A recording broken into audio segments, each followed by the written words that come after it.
Hello అందరికీ ఈరోజు వీడియోలో టమాటా చట్నీ చేసుకోవడం కోసం చూపిస్తున్నానండి. టమాటా చట్నీ అంటే ఎండలో పెట్టుకునేది కాదండి. ఇది ఎండ లేకుండా ఇంటిలో ఈజీగా చేసుకునే పద్ధతిలో నేనైతే చేస్తున్నాను.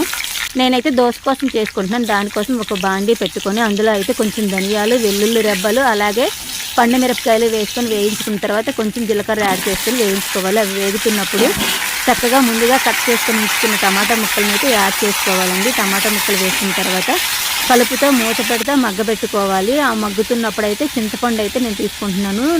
చిన్న నిమ్మకాయ సైజ్ అంత చింతపండు, ఎందుకంటే దోశ కోసం అనమాట. పుల్లగా ఉంటే బాగుంటుంది. ఈ టమాటాలు అయితే పుల్లగా ఉండవనిపించింది, అందుకే నేను చింతపండు కూడా కొంచెం ఎక్కువే యాడ్ చేసుకుంటున్నాను.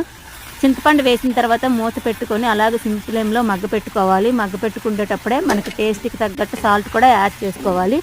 సాల్ట్ యాడ్ చేసిన తర్వాత కూడా కలుపుకుంటూ అలాగే సిమ్ ఫామ్లో పెట్టుకొని చక్కగా మూత పెట్టుకోవాలన్నమాట. మూత పెడుతూ మగ్గపెడుతూ ఇలా కలుపుతుంటే ఈ విధంగా మనకు ఫామ్ అవుతుంది. నేనైతే దోశ కోసం కనుక పలచగా వేసుకుంటున్నాను.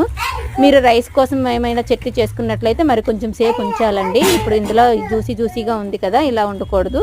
నాకు దోశ కోసం కనుక ఈ ప్యాటర్న్ అనేది సరిపోతుంది. ఇలా ఉంటే నాకు, అందుకోసమని నేనేం చేస్తున్నానంటే ఇప్పుడు దీన్ని అయితే చల్లారిన తర్వాత మిక్సీ జార్లా వేసుకొని చక్కగా మిక్సీ పట్టుకోవాలి. మీరు రైస్ కోసం అయితే మాత్రంగా ఇలా తీయకండి, మరి కొంచెం మరొక 5 to 10 minutes మధ్యలో ఉంచితే మీకు చిక్కగా వస్తుంది. నేనైతే దోశ కోసం కనుక ప్యాటర్న్ చూసారా, పలచగా ఉండాలి కదా దోశకి.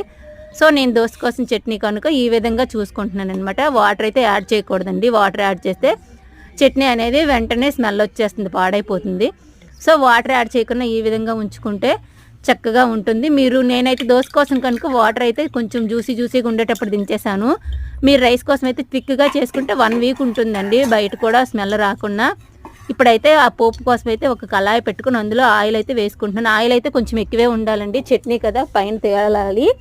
అలాగే ఈ జ్యూసీగా అందులో అయితే చక్కగా వేగాలి కనుక ఆయిల్ ఎక్కువే పడుతుంది. ఆయిల్ వేసుకున్న తర్వాత ఆయిల్ హీట్ ఫ్లేమ్లోకి వెళ్ళిన తర్వాత అందులోకి అయితే కొంచెం మినపగుళ్ళు, పచ్చిశనగపప్పు వేసుకుంటున్నాను. అవి వేగుతున్నప్పుడే అందులో ఎండుమిరపకాయలు కూడా యాడ్ చేసుకుంటున్నాను. ఎండుమిరపకాయలు యాడ్ చేసిన తర్వాత అందులో కొంచెం కరివేపాకు వేసుకొని మూత పెట్టుకొని చిప్పట్లు ఆడించుకోవాలి. మూత పెట్టకపోతే చెయ్యి మీదకైతే తుల్లిపోతుంది.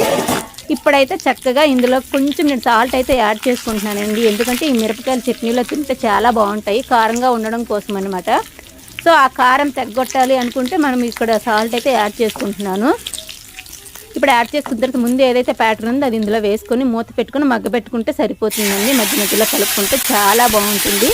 వీడియో నచ్చినట్లయితే లైక్ చేయండి, షేర్ చేయండి, సబ్స్క్రైబ్ చేయడం మాత్రం మర్చిపోవద్దు. మీరు కూడా ఇదే విధంగా చట్నీ చేసుకోండి, చాలా బాగా వస్తుంది. చేసిన తర్వాత నాకైతే కామెంట్ సెక్షన్లో తెలియచేయండి. దోశలకైతే టమాటా చట్నీ రెడీ అయిపోయింది, చాలా బాగుంది కదా.